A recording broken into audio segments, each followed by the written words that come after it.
નમસ્કાર મિત્રો, સ્વાગત છે તમારું સુરેશની વાતો મોટિવેશન ચેનલમાં। તો મિત્રો, આજનો આ વિડિયો લોકો તમારાથી ઈર્ષ્યા કેમ કરતા હોય છે એ જાણવા માટેનો છે। ચેનલમાં નવા હોવો તો સબસ્ક્રાઈબ કરવાનું ના ભૂલતા અને વિડીયોને છેલ્લે સુધી જુઓ।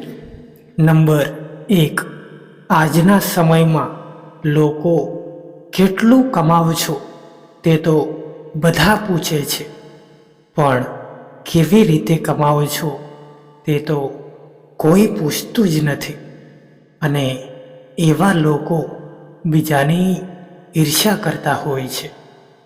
નંબર 2, દુનિયામાં સૌથી વધારે ગરમ વસ્તુ હોય તો એ પૈસો છે, કારણ કે તે સારામાં સારા સંબંધોને બાળી નાખે છે। નંબર 3, પોતાના વખાણ કરી ખુશ થવાનું શીખી લો, બાકી તમને બદનામ કરી મજા લેવાવાળા ઘણા છે। ઇતિહાસ સાક્ષી છે, સમાચાર હોય કે ખબર હોય, ખોદનાર હંમેશા આપણા જ હોય છે। નંબર 4, મુશ્કેલ સમયમાં સાથ આપવાને બદલે જ્ઞાન આપે એવા લોકોથી હંમેશા દૂર રહેવું। જરૂરી નથી કે બધા લોકો આપણને સમજી શકે, કેમ કે ત્રાજવું ફક્ત વજન બતાવે, ગુણ નહીં। નંબર 5, ખુશી માટે ઘણું બધું ભેગું કરવું પડે તો એ આપણી સમજણ છે, પણ હકીકતમાં તો ખુશી મેળવવા માટે ઘણું બધું જતું કરવું પડે છે। જે તમારી બુરાઈ કરે એમને કરવા દો, કેમ કે એવી નાની નાની હરકતો હંમેશા નાના વિચારોવાળા લોકો જ કરતા હોય છે। કદર કરતા શીખી લો, કેમ કે નથી વીતી ગયેલી જિંદગી પાછી આવતી અને નથી આવતા જિંદગીથી જતા રહેલા લોકો। જિંદગી આપણને વારંવાર એ વાત શીખવે છે કે દોસ્તી કરો કે પછી પ્રેમ, પણ આશા કોઈની પાસે ન રાખશો। અમુક લોકો તો આપણા એટલા બધા શુભચિંતક હોય છે કે આપણું શુભ થતું જોઈને ચિંતા કરવા લાગી જાય છે।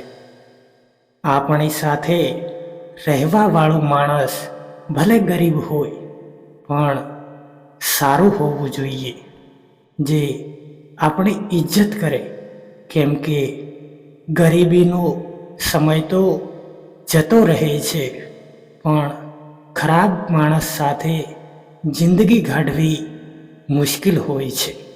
જેમનામાં નુકસાન સહન કરવાની તાકાત હોય એ જ નફો કમાઈ શકે છે, પછી ભલે એ કારોબાર હોય કે સંબંધો।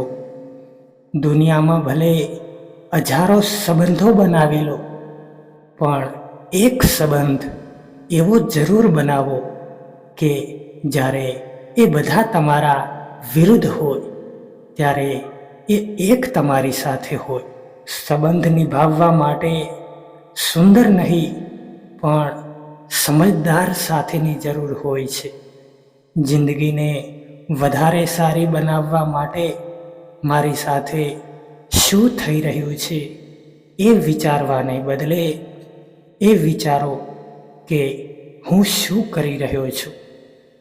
ક્યારેક ક્યારેક પોતાના જ પોતાનાઓનો એવો તમાશો બનાવી દે છે કે એ પોતાના કહેવાને લાયક નથી રહેતા। જિંદગી આપણને એ શીખવે છે કે બીજા લોકોની ખરાબી શોધવાનું રહેવા દો, તમે પોતાને બદલી દો. બધા કહે છે કે દુનિયા મતલબી છે, પણ એ કોઈ નથી કહેતું કે હું મતલબી છું. એક નવો સબક પણ શીખ્યો છે જિંદગીથી કે તમે જેટલી કોઈની કદર કરશો એટલા જ તમે વધારે પરેશાન રહેશો. જિંદગીમાં એક વાત હંમેશા યાદ રાખજો કે જે તમારાથી વાત કરવાનું બંધ કરી દે છે એ બીજા લોકો પાસે તમારા વિશે વાતો કરે છે. સારા માણસ બનવાનો જમાનો નથી રહ્યો સાહેબ. જો કોઈને વધારે ઇજ્જત આપો તો એ તમને બેવકૂફ સમજવા લાગે છે. કોઈએ સાચું જ કહ્યું છે કે જેમનું દિલ જેટલું મોટું અને મન સાચું હોય એમને દુઃખ પણ એટલા વધારે જ મળે છે. આજના જમાનામાં સૌથી વધારે ખરાબ વાત એ હોય છે તમારા સારા હોવાનું. સમયનું કામ તો ચાલતા જ રહેવાનું છે. એ તો ચાલતો જ રહેશે અને જતો રહેશે. સમય ખરાબ હોય તો ધીરજ રાખો અને જો સારો હોય તો આભાર માનો. મજબૂત બનવાની મજા ત્યારે જ આવે છે જ્યારે આખી દુનિયા તમને કમજોર બનાવવા માટે બેઠી હોય. કોઈ કોઈનો સાથ નથી આપતું આજના જમાનામાં. બસ ખાલી બધા પોતપોતાના મતલબ માટે સાથે રહે છે. જે લોકો સૌથી વધારે પોતાના દેખાવાનો દેખાડો કરે છે એ જ સૌથી વધારે દગો કરતા હોય છે. જિંદગી ઘણી મોંઘી છે સાહેબ, એટલા માટે મતલબી અને સસ્તા લોકો માટે બરબાદ ના કરતા.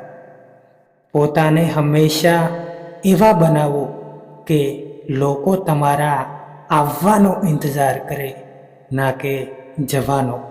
જ્યારે લોકો રસ્તો અલગ કરવાનો ફેસલો કરી લે છે ત્યારે એ સૌથી પહેલાં વાતચીત કરવાનું ઓછું કરી દે છે.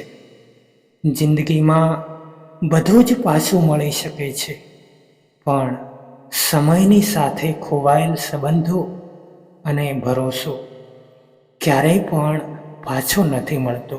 એ જમાનો નથી રહ્યો સાહેબ કે જ્યારે લોકો કોઈનાથી અલગ થયા પછી અફસોસ કરતા હતા. તો મિત્રો, આજનો આ વિડીયો પસંદ આવ્યો હોય તો ચેનલને સબસ્ક્રાઈબ કરવાનું ના ભૂલતા.